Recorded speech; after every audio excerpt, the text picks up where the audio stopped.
A profecia que deu poder à nossa mensagem, uma incrível profecia bíblica que impulsionou a mensagem dos 3 anjos. Apresentado pelo professor Ron Dupreis.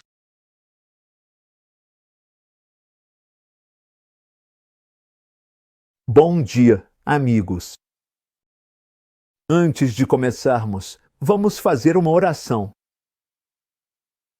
Santo Pai, abençoa-nos agora enquanto tiramos alguns momentos para refletir sobre as Escrituras, pensar profundamente e olhar para a história. Guia e orienta nosso estudo neste momento. Amém. O tema que quero abordar se chama O que realmente aconteceu em 11 de agosto de 1840. Há uma bela citação de um livro chamado Life Sets que diz o seguinte: "E nada temos a temer quanto ao futuro, a menos que nos esqueçamos de como o Senhor nos tem guiado e de seus ensinamentos em nossa história passada."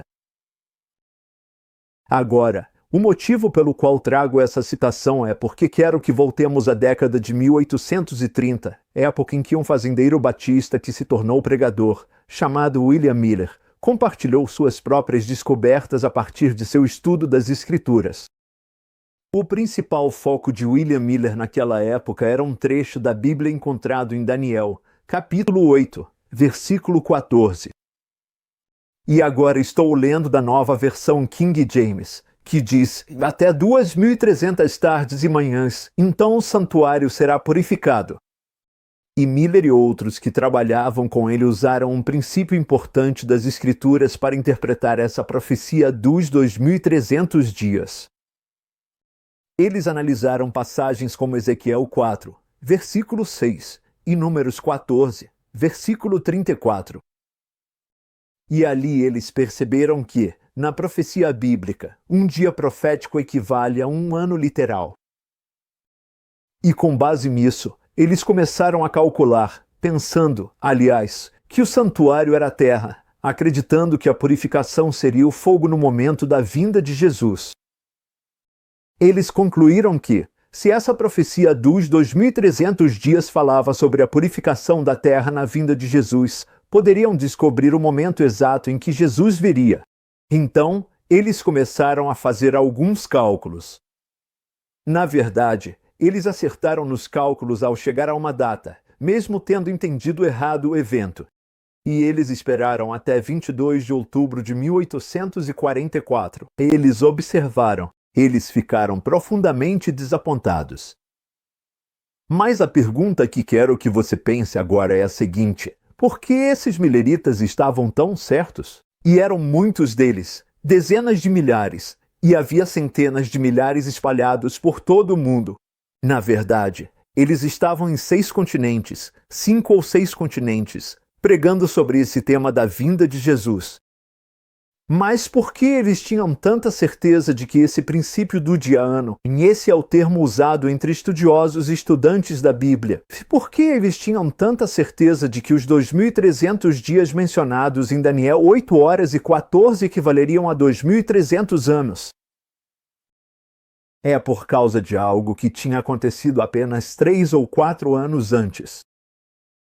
Deixe-me contar a história e o contexto para que você possa entender por que os milleritas sabiam com certeza, e estavam certos, de que tinham um dia correto para o fim da profecia dos 2.300 dias. Veja, em meados de 1838, um ministro metodista episcopal chamado Josiah Litch, e ele era um homem jovem, aparentemente entre seus 25 e 30 anos. Josiah Litch era um apoiador da divulgação do segundo advento feita por William Miller e estudava profundamente as Escrituras. Ele publicou um estudo que abordava a quinta e a sexta trombetas do livro do Apocalipse, especificamente o capítulo 9 do Apocalipse. E, com base em seu estudo, ele concluiu que Apocalipse 9, versículo 15, que vamos ler em 1 minuto, cito agora Litch, é o mais notável e definido, chegando até aos dias, de qualquer outro na Bíblia. E assim, Litch concluiu a partir de seu estudo que o Império Otomano terminaria em 11 de agosto de 1840. Vamos ler alguns versículos das Escrituras. Apocalipse capítulo 9, versículo 10, e também o versículo 15. Apocalipse capítulo 9, versículo 10, diz o seguinte: e eles, referindo-se agora à quinta trombeta, que eles tinham caudas como escorpiões com ferrões. Com suas caudas, tinham poder para ferir as pessoas por 5 meses. Agora, o ponto importante aqui são os 5 meses. E ao longo dos séculos, muitos comentaristas bíblicos, muitos estudantes da Bíblia concluíram que os 5 meses, com base no mês bíblico que é de 30 dias, correspondem a 150 dias. E na profecia bíblica, quando olhamos para as Escrituras, um dia equivale a um ano. E assim, muitos estudiosos concluíram corretamente que era uma profecia de 150 anos. Agora, o que é interessante, se você for para o versículo 15, vou ler novamente. Então os 4 anjos foram soltos, que estavam preparados para. Agora, esta Bíblia diz, por esta hora, dia, mês e ano. E nós vamos falar sobre diferentes traduções da Bíblia em 1 minuto. Agora estou lendo da Bíblia Americana Nova. E quero mostrar a diferença que precisamos ter cuidado ao analisar versões dinâmicas versus traduções literais e formais. E claro, com o tempo, houve um debate sobre o que o livro do Apocalipse fala, porque é reconhecido que os 5 meses são 150 dias, equivalendo a 150 anos. Mas e quanto a essa frase em Apocalipse 9 horas e 15? E existem basicamente 2 vertentes de traduções bíblicas. As versões dinâmicas, como a Bíblia Amplificada, identificam isso como um momento específico no tempo. Cito agora a Bíblia Amplificada em Apocalipse capítulo 9, versículo 15. Aquela hora no dia, mês e ano designados, muito parecido com a nova Bíblia Americana que acabei de ler. Agora, a Revised English Bible vira tudo de cabeça para baixo e diz, para este exato ano, mês, dia e hora. Então, essas Bíblias que são mais dinâmicas, ao invés de literais, transformam isso em um momento específico no tempo. No entanto, curiosamente, as traduções literais, as traduções formais como a nova versão King James e a nova Bíblia Padrão Americana, dizem que esta parte da passagem deveria ser lida como e a hora, o dia, o mês e o ano. E o que Litt e outros fizeram naquela época foi somar uma hora, um dia, um mês e um ano. Um ano era 360 dias, um mês era 30 dias, isso dá 390. Um dia é um dia, ou seja, 391. E então eles calcularam que a hora, que é um 24 de um dia, equivaleria a 15 dias no tempo profético, e concluíram que esta profecia em Apocalipse 9 horas e 15 cobria 391 anos e 15 dias. Fascinante. Eles estavam certos? Eles estavam no caminho certo? Vamos explorar isso enquanto consideramos as evidências. Agora, por volta da mesma época, nos anos 1800, havia uma senhora chamada Ellen White que também refletiu e escreveu sobre essa passagem, sobre esse conceito, e isto foi o que ela disse com base em sua compreensão e no que Litt havia previsto. Ela escreveu o seguinte: e no ano de 1840, outro cumprimento notável da profecia despertou grande interesse. Agora, por favor, observe que este livro foi escrito pela primeira vez com essas informações em 1888 e foi republicado e reescrito e fortalecido em 1911. Então, eu repito, no ano de 1840, outro cumprimento notável da profecia despertou grande interesse. No exato tempo especificado, ou seja, 11 de agosto de 1840, a Turquia, por meio de seus embaixadores, aceitou a proteção das potências aliadas da Europa e, assim, colocou-se sob o controle das nações cristãs. O evento cumpriu exatamente a previsão. Quando isso se tornou conhecido, multidões ficaram convencidas de. Perceba a linguagem aqui. A exatidão dos princípios de interpretação profética adotados por Miller e seus associados E um impulso extraordinário foi dado àquele movimento adventista millerita interdenominacional. Homens de conhecimento e posição uniram-se a Miller, tanto na pregação quanto na publicação de suas ideias. E de 1840 a 1844, o trabalho desse movimento millerita se expandiu rapidamente. Agora, isso está no livro chamado Grande Conflito, páginas 334 a 335. Eu tenho uma cópia em brochura aqui. É lá que você pode ler os 2 parágrafos completos de O Grande Conflito, de Ellen White. Agora, eu sei que há alguns que dizem, bem, Ellen White, em seus escritos, ela estava lembrando que as pessoas achavam ter ocorrido. Mas o que é interessante é que há 2, profecias e 2 seções de cumprimento que estão no mesmo livro, O Grande Conflito. Isso está nas páginas 334 e 335, esses 2 parágrafos sobre a 5ª e a 6ª trombetas de Apocalipse 9. Mas nos 5 parágrafos anteriores, Ellen White fala sobre a profecia encontrada em Apocalipse capítulo 6, versículo 13, sobre a queda das estrelas. E o que é impressionante é que, se você observar a linguagem que ela usa ali para descrever o cumprimento da queda das estrelas, que é um fato bem conhecido na história, 13 de novembro de 1833. Se você observar a linguagem que ela usa para a queda das estrelas e comparar com a linguagem de Apocalipse 9, o Império Otomano, ela utiliza uma linguagem incrivelmente semelhante.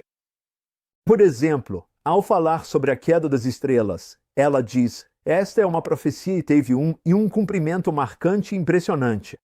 Sobre Apocalipse 9, ela diz: outro cumprimento notável da profecia.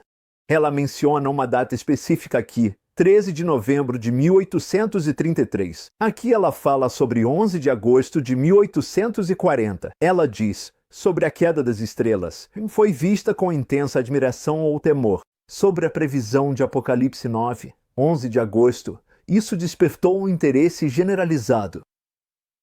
Ela cita várias fontes que apoiam as evidências sobre a queda das estrelas, e então faz o mesmo aqui, citando Litt. Ela diz sobre a queda das estrelas, e muitos testemunharam isso. E então ela diz sobre Apocalipse 9 seu cumprimento, e multidões ficaram convencidas. É impressionante a semelhança da linguagem dela. Ela diz: as pessoas foram direcionadas ao cumprimento da profecia sobre a queda das estrelas.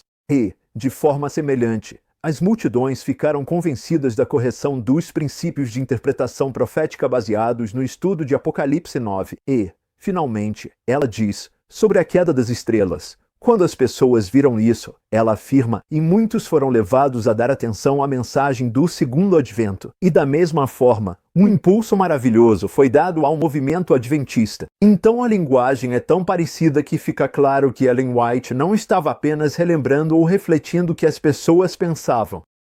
Assim como ela tinha certeza de que a profecia de Apocalipse 6, versículo 13, sobre a queda das estrelas se cumpriu, da mesma forma, ela tinha certeza de que Apocalipse 9 foi cumprido, em agosto de 1840.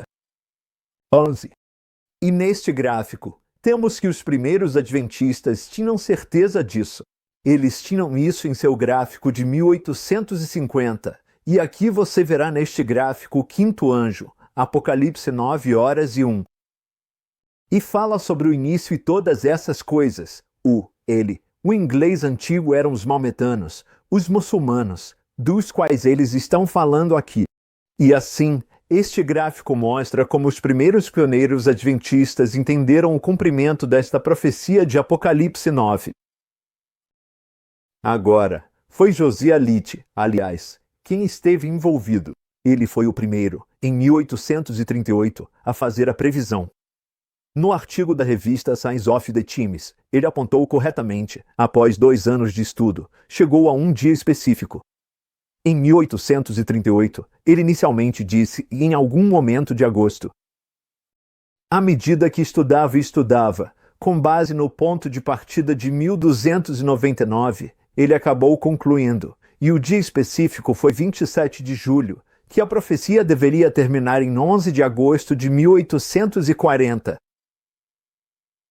Aliás, muitos protestantes tiveram opiniões diferentes ao longo do tempo. Mas naquela época, nas décadas de 1830 e 1840, a visão protestante geral era que a quinta trombeta se referia aos sarracenos e a sexta aos turcos. Agora, William Miller apareceu como esse pregador batista e viu os dois períodos de tempo, os 5 meses ou 150 dias, como contíguos aos 391 anos e 15 dias. E ele os via como estando juntos. Leach concordou, e foi Leach quem identificou o ponto de partida como sendo em 27 de julho de 1299, o início da primeira trombeta durando 150 anos, e então, de forma contígua, a sexta trombeta seguindo até 11 de agosto. Quando Leach disse, o poder otomano em Constantinopla, que hoje é Istambul, pode-se esperar que seja quebrado. E isso foi publicado em 1º de agosto de 1840. E, aliás, mais tarde, um escritor bem conhecido chamado Uri Smith, em seu livro Daniel e Apocalipse, basicamente repetiu o que Josiah Leach disse. E por cerca de um século, aproximadamente 100 anos, esse conceito do cumprimento da quinta e da sexta trombeta era padrão, era ortodoxo, era a principal visão mantida entre os adventistas do sétimo dia. E claro, como já mencionamos, no seu livro O Grande Conflito, Ellen White endossa e reforça essa ideia. E, aliás, só para que fiquemos cientes, os turcos muçulmanos foram uma força positiva em certo sentido, assim como Deus usou Nabucodonosor para trazer juízo sobre o povo de Judá porque eles haviam se desviado.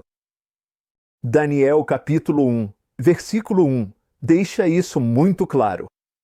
De maneira semelhante, Deus usou os muçulmanos, o Império Otomano, para impedir a disseminação de falsos ensinamentos da igreja primitiva que estava caminhando para a apostasia.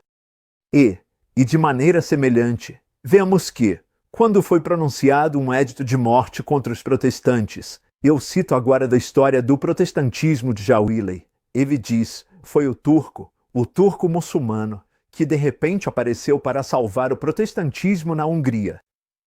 Tendo esmagado o rei e seu exército, o vitorioso Solimão, o Magnífico, continuou seu caminho para a Hungria. Essa calamidade, que abalou toda a Europa, trouxe descanso aos protestantes. Então eu queria mencionar isso, a realidade do fato de que os muçulmanos estavam sendo usados positivamente por Deus e eles são o cumprimento da profecia, que é o que nossos pioneiros adventistas acreditavam. E eu sei que houve um debate sobre o ponto de partida de 1299 porque costumava ser aceito como a data de Edward Gibbon, mas diferentes pessoas apresentaram diferentes sugestões e dias. Poderia ser 1301 ou 1302, é um dos argumentos modernos. No entanto, em meu estudo, encontrei fontes e mencionarei algumas.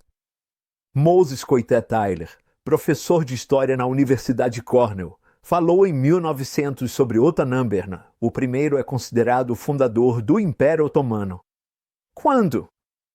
1299 d.C., não 1301 ou 1302. Depois há um professor de História da Universidade de Colômbia, Carlton Reis, HAYS. Em 1929, mais uma vez, ele coloca o início do Império Otomano no ano de 1299. Agora você vai dizer, bem, isso foi há quase um século. Vamos te dar algumas referências mais recentes. Professor de História na Universidade de Stanford, Wayne Vucinic, certo? E ele diz, o Estado Otomano e a dinastia dos dinossauros foram fundados por Osman, de 1299 a 1326, e levaram seu nome. Isso foi em 1965 e 1993. Mais uma vez, outro livro, que diz que o Império Otomano foi em 1299 e esse é o ponto de partida. Vamos para o século XXI. Daniel Goffman, que escreveu um livro publicado pela Cambridge University, coloca a data de início do Império Otomano em 1299. Em 2002, um livro publicado por uma editora acadêmica muito respeitada abriu. Este foi escrito por Soraya Faruqi, que é professora de História na Universidade Bilgi, em Istambul, Turquia. Ela indica, e cito, o início da dinastia otomana a partir de 1299. Isso está no livro chamado Os Otomanos e os Balcãs. Mustafa Kibaroglu, seu coautor, ambos professores da Universidade MEF, em Istambul, em um livro de 2009, afirmam que o Império Otomano foi fundado em 1299. Vou dar mais um exemplo, e eu poderia continuar. Há muitas fontes. O que eu diria é que aqueles que afirmam que 1299 não tem validade, receio, não fizeram uma pesquisa cuidadosa. Mais um. Engel Finkel, Turquia, o que todos precisam saber. Esse é o nome do livro, publicado por quem? Imprensa da Universidade de Oxford, muito respeitada. Na página 11 do seu livro de 2012, Finkel diz: o Império Otomano foi fundado em 1299 d.C. Há tantas evidências que não precisamos duvidar. E, claro, 27 de julho também é uma data muito respeitada. O principal debate sempre foi sobre o ano. Foi em 1299, 1301 ou 1302, mas há uma quantidade enorme de evidências de que é respeitado, aceito e acordado que 1299 foi realmente o ano de início. Aliás, um breve panorama do contexto histórico mais amplo de todas essas questões pode ser útil para entendermos o que estava acontecendo nessa época. Agora, o Império Otomano, começando em 1299, cresceu, e por meio milênio, mais de 500 anos, ele se expandiu e se expandiu. E nessa expansão ele começou na verdade, por ser tão grande, acabou impedindo a propagação da apostasia inicial da igreja primitiva. Então foi isso que aconteceu. No entanto, com o tempo, ao longo de talvez 100, 150 anos, o Império Otomano começou a declinar. Um de seus vassalos, algo como um governador nos termos americanos modernos, se chamava Mehmed Ali, e ele governava o Egito. Em termos modernos, ele era o governador do Egito, mas ele havia se tornado cada vez mais rebelde contra o sultão, o governante do Império Otomano. Mehmed Ali, se você estudar a história, é fascinante. Ele havia capturado o exército em algumas semanas ou algo assim. Ele também havia conseguido fazer com que a frota capitulasse para o seu lado e, em um período de cerca de 3 semanas, o sultão faleceu e passou a liderança de todo o Império Otomano para seu filho de 16 anos, Abdülmecid. E claro, toda a Europa estava realmente preocupada com isso, porque com esse vassalo ali, causando esses problemas, as principais potências da Europa temiam que o Império Otomano colapsasse e que as potências europeias tentassem cada uma pegar uma parte e acabassem entrando em guerra entre si. Então, o que eles decidiram fazer foi tentar manter o Império Otomano, de certa forma, sustentado, à melhor maneira. Assim, Inglaterra, Áustria, Prússia e Rússia se reuniram em Londres em 15 de julho de 1840 e formaram ali o que é chamado de Tratado de Londres. E nesse tratado, eles concordaram em enviar um ultimato àquele governador rebelde lá no Egito, dizendo a ele: pare com sua rebelião contra o Império Otomano ou terá que enfrentar uma guerra conosco, as chamadas nações cristãs. Em essência, estava muito claro que essas nações europeias estavam assumindo o controle tornando-se agora as líderes tentando manter o sultão de 16 anos, à frente de seu Império Otomano que estava claramente desmoronando.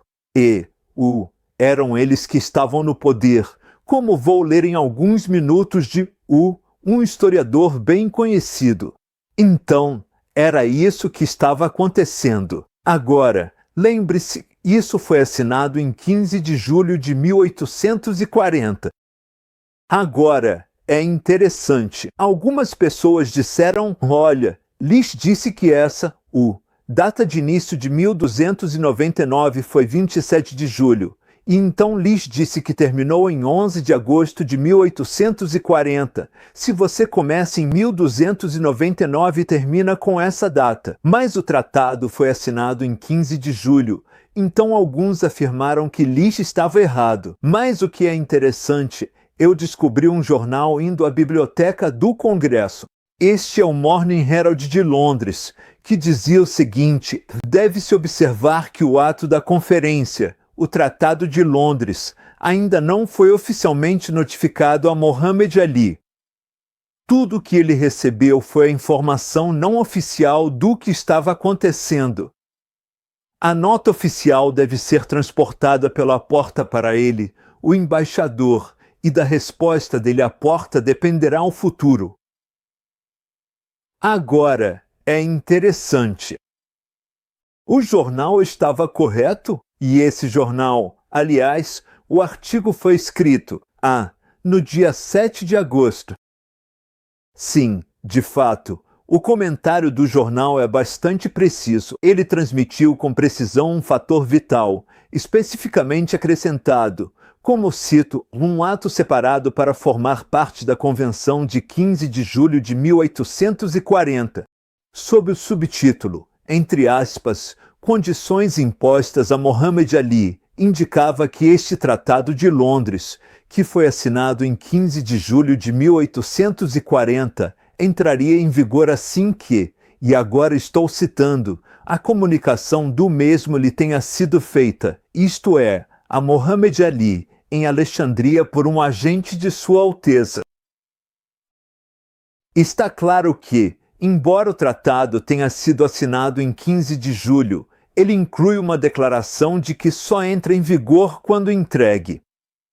Se você olhar os jornais, este, aliás, é um do Commercial Advertiser de Nova York, Estados Unidos, onde encontrei este artigo, publicado em 17 de setembro de 1840.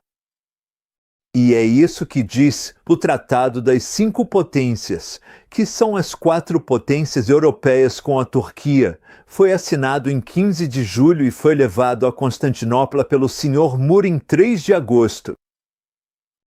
Depois continua e diz, no dia 4 de agosto, Sua Excelência Reshid Pasha teve uma audiência do sultão para receber ordens sobre a transmissão do tratado para Alexandria por Refaat Bey, em consequência do que esse funcionário, o embaixador, deixou Constantinopla no dia 7 rumo a Alexandria. Agora, o que é interessante é que o jornal está acompanhando o itinerário do tratado. Depois continua e diz as fragatas austríacas. Agora lembre-se, foram a Áustria, Inglaterra, Prússia e Rússia que se uniram para formar esse tratado. Então havia 2 navios austríacos, o Médici e o Guerriero. Eles estavam na costa do Mediterrâneo, e o jornal diz: as fragatas austríacas partiram ou deixaram Esmirna no dia 9, isso é 9 de agosto, em direção a Alexandria. Por quê? Para estarem presentes na cerimônia de entrega do ultimato. Foi algo grandioso. A assinatura foi importante, mas houve uma cerimônia especial, e à medida que você acompanha o itinerário, fica claro que as coisas estavam caminhando para o momento certo. É impressionante a forma como o Senhor conduziu e como Deus agiu aqui. E de fato, à medida que você estuda, começa a perceber 5 de setembro de 1840 identifica e diz a chegada de Refaat Bey, este é o embaixador, com aquele tratado, certo, de Constantinopla no dia 11 do corrente mês, e o corrente aqui significa deste mês, em inglês antigo, no dia 11 do corrente mês com o ultimato das 4 potências causou grande sensação aqui. Muito interessante. Então, o tratado chegou exatamente naquele momento. Outros jornais ecoam o mesmo. Nos Estados Unidos, havia grande interesse. O New York Spectator de 26 de setembro de 1840 diz a chegada do, e eles colocam entre aspas, ultimato. Todo mundo sabia o que estava acontecendo na Europa, nos Estados Unidos. Acompanhávamos as notícias pelos jornais. A chegada do ultimato a Alexandria em 11 de agosto causou um certo alvoroço entre os residentes estrangeiros do comércio, especialmente os ingleses. O Philadelphia National Gazette repete a mesma coisa sobre a chegada, em Alexandria, de Refat Bey vindo de Constantinopla com o ultimato das 4 potências em 11 de agosto, e continua. Então, há muitos jornais. É impressionante quantos jornais repetem que o dia 11 de agosto foi o dia em que esse ultimato foi entregue. Agora, há um estudioso muçulmano que publicou um livro, chamado Uma Breve História do Islã, com cerca de 700 páginas. O nome dele era Said Fayaz Mahimu, e neste livro, na página 581, o Sr. Mahimu diz, falando sobre aquele Tratado de Londres de 1840, lembre-se, assinado em 15 de julho, mas entregue e tornado efetivo em 11 de agosto. Isto é o que o Sr. Mahimu diz claramente. O toque de finados havia soado para o Império Otomano. Publicado, pela Oxford University Press. Oxford é muito reconhecida e aqui está um estudioso muçulmano que reconhece isso. O muçulmano reconheceu isso, publicado em 1960, aliás. 120 anos depois, reconhecendo. Agora, volte para 1840, pois no final do ano, em 1º de dezembro de 1840, o The Morning Herald, em Londres, discutiu o ocorrido. Uma das coisas que eles perguntam é isso. Fizemos algo para deter os desafios no Império Otomano e para ajudar o sultão? E o que fizemos? Grandes perguntas que eles estavam fazendo no editorial. É isso que eles dizem. Tememos que o sultão tenha sido reduzido ao posto de fantoche. Quem está no comando? As 4 potências da Europa, que as fontes da força do Império Turco estão irremediavelmente destruídas. Agora, é 1º de dezembro de 1840. Eu sei que há alguns que dizem o Império Otomano não colapsou, nada aconteceu, e aqui, em 1º de dezembro de 1840, o Morning Herald está dizendo isso categoricamente. Aliás, eu sei que é difícil encontrar esse jornal. Um pouco da história dessa descoberta, fui à biblioteca do Congresso, eles não tinham. Eles disseram que esse jornal está disponível em 3 lugares no planeta Terra. Um é a Biblioteca Britânica, em Londres, e claro, eu não podia simplesmente voar até lá só para encontrar um jornal. O outro era na Universidade de Madison, em Wisconsin, eles. Esse é o 2º lugar. O terceiro era nesses centros de pesquisa, bibliotecas em Chicago. Fui para Chicago, essa biblioteca diferente, tive que pagar $25 para entrar. Lá eles digitalizavam e fotografavam jornais. Era isso que faziam. É um lugar incrível. Passei horas lá procurando por esse jornal. Esse jornal não estava digitalizado. Você tem que folhear página por página, folhas grandes com letras pequenas, mas foi uma descoberta incrível, porque esse jornal, até o momento, nunca havia sido identificado. Essa é a primeira vez que temos acesso a ele, The Morning Herald, 1º de dezembro de 1840, que identifica e diz especificamente o que aconteceu. Resumindo, o Império Otomano foi destruído. Agora, ele ainda resistiu por muitas décadas e foi chamado de homem doente da Europa pelo czar Nicolau I da Rússia e um estudioso, no livro The Ottoman Dummy, chamado M.C. Meekin, em 2015, disse o seguinte sobre o Império Otomano. Para um paciente terminal, o homem doente da Europa demorou muito para morrer. De certo modo, foi como se ele, o Império Otomano, tivesse levado um tiro e o ferimento não matou a pessoa, ou seja, o Império Otomano, mas a pessoa, ou melhor, esse Império Otomano, continuou resistindo, como alguém que leva um tiro e talvez vá para o hospital. Eu li uma história de um homem que morreu décadas depois de ter levado um tiro, por causa das complicações que surgiram com o tempo. E, de certa forma, aconteceu aqui. Sim, mas 11 de agosto de 1840 é a chave. Mais recentemente, em 2014, um estudioso disse o seguinte sobre o Tratado de 1840. O nome desse estudioso é Ira Lapidus, um acadêmico altamente renomado, agora aposentado, professor na UC Berkeley, Universidade da Califórnia, Berkeley, e um estudioso muito respeitado da história islâmica. Falando sobre o Tratado de Londres de 1840, ele disse que o Império Otomano havia se tornado, reparem na linguagem, um protetorado da Europa e um peão das grandes potências. Então, claro, a pergunta é: quem estava no controle? Não era mais o Império Otomano, mas sim essas potências europeias. O poder do Império Otomano havia acabado. Laet havia previsto, e eu cito, em 11 de agosto de 1840, espera-se que o poder otomano seja quebrado, e até agora encontrei jornais da Grã-Bretanha, da Escócia, da Irlanda e dos Estados Unidos, 4 países, cerca de 8 jornais diferentes, todos identificando a chegada do ultimato em 11 de agosto.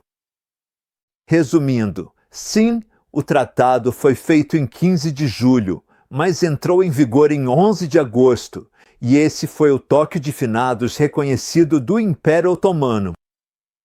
Agora, o que é interessante, se você voltar à declaração que li anteriormente do livro O Grande Conflito, páginas 334 e 335, Ellen White realmente disse que o Império Otomano, e cito, aceitou a proteção das potências aliadas da Europa. Repare na linguagem, as potências aliadas da Europa.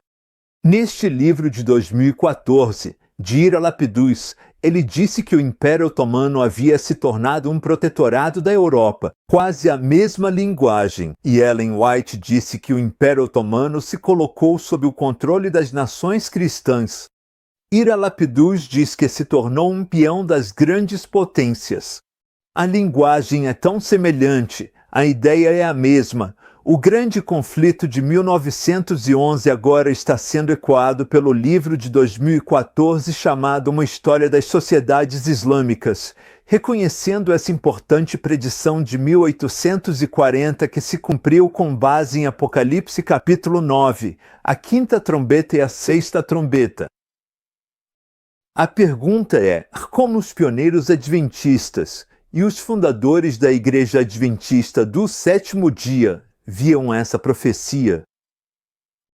Por exemplo, Uriah Smith observou, e cito, o cumprimento exato do evento predito, mostrando como mostrou a correta aplicação da profecia, deu um poderoso impulso ao grande movimento adventista. Isso está em seu livro chamado Daniel e Apocalipse, página 517. O conhecido estudioso John Nevin Andrews observou, ele chamou isso de uma demonstração da veracidade do método de cálculo referente aos tempos proféticos foi dada ao mundo. Portanto, isso foi reconhecido pelos primeiros pioneiros. E, obviamente, isso foi um teste decisivo. Quando Leach apresentou esse dia específico, havia alguns que ficaram preocupados. Você não está, indo longe demais nessa aposta? Agora, é verdade que Leach não tinha 100% de certeza. Ele disse, se eu fiz isso, se eu fiz Com base nos meus cálculos, isso pode ser esperado. Mas ele tinha feito o dever de casa e as pessoas estavam esperando por isso. E, em resumo, como um jovem da Islândia afirmou um dia em sua tese de mestrado, John Stephenson colocou da seguinte forma: essa previsão de 11 de agosto de 1840 foi um teste decisivo óbvio para o princípio dia-ano e para as exposições dos milleritas. Depois de 11 de agosto de 1840, quando o princípio dia-ano foi validado, o movimento millerita ganhou grande força. Apocalipse 9 foi considerado uma das profecias de tempo mais importantes durante o movimento millerita e o início do adventismo do sétimo dia. E John Stephenson está correto. A sua tese de mestrado, aliás, está disponível online pela Universidade Andrews. De cumprimento claro à profecia complexa é o título da sua tese de mestrado. Agora, algumas conclusões importantes que podemos tirar do nosso estudo. Primeiro, se a profecia bíblica é verdadeira, ela pode ser verificada pela história. Se não pode, ou não entendemos a história ou não compreendemos corretamente o texto. Afirmar que as 7 trombetas, especificamente a 5ª e a 6ª trombeta, são incompreensíveis é negar as palavras iniciais do livro do Apocalipse, que declaram que aqueles que leem e guardam, e, portanto, entendem as coisas que ali estão escritas, serão abençoados. Mais uma vez, é John Stephenson quem aponta isso corretamente. Então, esse é o primeiro ponto. Profecia e história andam de mãos dadas. Se a profecia é verdadeira, a história irá confirmá-la. A segunda conclusão, que é significativa, as 5ª e 6ª trombetas, como discutimos aqui hoje, dão mais evidências de que a Bíblia é a palavra inspirada de Deus. Podemos confiar nela, podemos estudá-la, podemos saber, claro, o foco das profecias, mesmo que tenhamos falado aqui sobre o tempo. O verdadeiro foco do livro do Apocalipse está logo ali em Apocalipse capítulo 1, versículo 1. É a revelação de Jesus.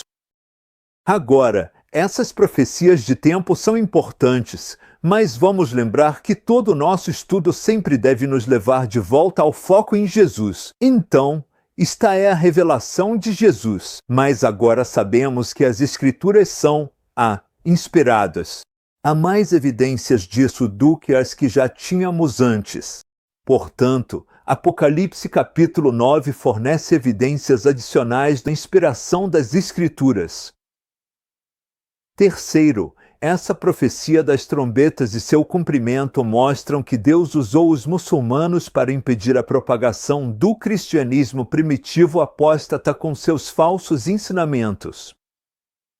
É fascinante. Não há tempo para entrar em detalhes, mas estude por conta própria e verá como a expansão do Império Otomano ajudou a impedir a disseminação dos ensinamentos apóstatas daquele movimento cristão primitivo no 3º ou 4º. Na verdade, vamos dizer que foi depois que o Império Otomano começou a se expandir, por volta de 1200, 1300, 1299 e em diante, à medida que o Império Otomano crescia. Agora, obviamente, os muçulmanos começaram na década de 630, quando vemos o trabalho de Maomé, que nasceu em 570 e, no tempo em que ele morreu, em 632, os muçulmanos já estavam crescendo, mas estou pensando especificamente no Império Otomano e em como ele se espalhou massivamente a partir de 1299. Número 4. Quando olhamos para o que os muçulmanos fizeram ao ajudar especificamente os húngaros, por exemplo, Vili, o historiador, diz o seguinte, e cito, sob o reinado do Islã, o evangelho teve maior tranquilidade na Hungria. E assim, de certa forma, Podemos realmente agradecer aos nossos irmãos e irmãs muçulmanos por ajudarem na propagação do Evangelho quando vieram em socorro, como lemos anteriormente no livro de Vili. Sim, os muçulmanos foram profetizados nas Escrituras. Os pioneiros antigos, os primeiros adventistas acreditavam nisso, e agora temos evidências incríveis de jornais para corroborar tudo o que temos estudado.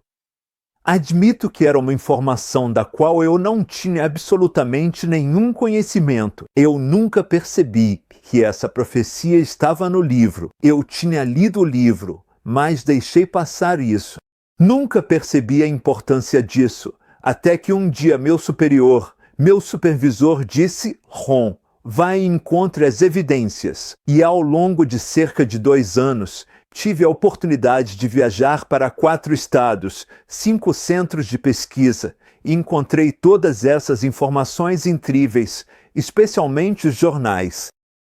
Agora, em meados de 2018, tive a oportunidade de ir a Roma, na Itália, e fazer uma apresentação sobre esse tema para muitos estudiosos. E depois que compartilhei essas informações lá, o Dr. Jerry Moon, ex-presidente da seção de estudos adventistas do seminário da Universidade Andrews, escreveu a seguinte declaração para os principais editores adventistas do 7º dia. Cito: este tema é necessário, até mesmo essencial e indispensável para a nova enciclopédia dos adventistas do 7º dia, porque ele, o estudo de 11 de agosto de 1840, protege de forma conclusiva uma das principais pedras angulares da interpretação profética adventista do 7º dia, ou seja, o princípio de ano. E para os espectadores, quero apenas dizer, graças a Deus, fui convidado agora a participar e preparar um artigo para esta nova edição online da Enciclopédia dos Adventistas do 7º dia, e espero que, de preferência, mais cedo do que tarde, esse material possa estar disponível lá para que qualquer pessoa possa ler com atenção, voltar e conferir as fontes, para que você também possa verificar por si mesmo e entender essa profecia incrível e seu cumprimento. Resumindo, os primeiros adventistas reconheceram de forma apropriada e correta o papel impressionante do Islã na profecia bíblica. Essa previsão e seu cumprimento foram uma grande bênção para os mileritas e adventistas. Por 100 anos, os adventistas compreenderam, acreditaram, e foi uma profecia importante. Meu desafio: estudem isso por conta própria. Procurem as fontes. Voltem às fontes originais. Voltem aos jornais. Esperançosamente, em breve, nós vamos, mais cedo do que tarde, disponibilizar isso online. E quero desafiar todos a resgatar o maravilhoso legado que tivemos, um legado de estudar a profecia de Apocalipse 9 e reconhecer o papel do Islã na profecia bíblica, especificamente a 5ª e a 6ª trombetas. Como Deus agiu poderosamente através dos muçulmanos, uma bênção para o seu povo. Que Deus te abençoe enquanto você estuda as Escrituras. Vamos orar. Pai Santo, obrigado mais uma vez pela oportunidade de hoje de mergulhar profundamente na Tua Palavra, especificamente analisando o cumprimento da 5ª e da 6ª trombetas, as profecias de tempo que agora estão comprovadas, validadas com artigos de jornal reais. Ajuda-nos a confiar na Tua Palavra. Acima de tudo, ajuda-nos a estudar a Palavra. Como diz Apocalipse 1:1, é a revelação de Jesus. Ajuda-nos a ir mais fundo. Em nome dele oramos. Amém.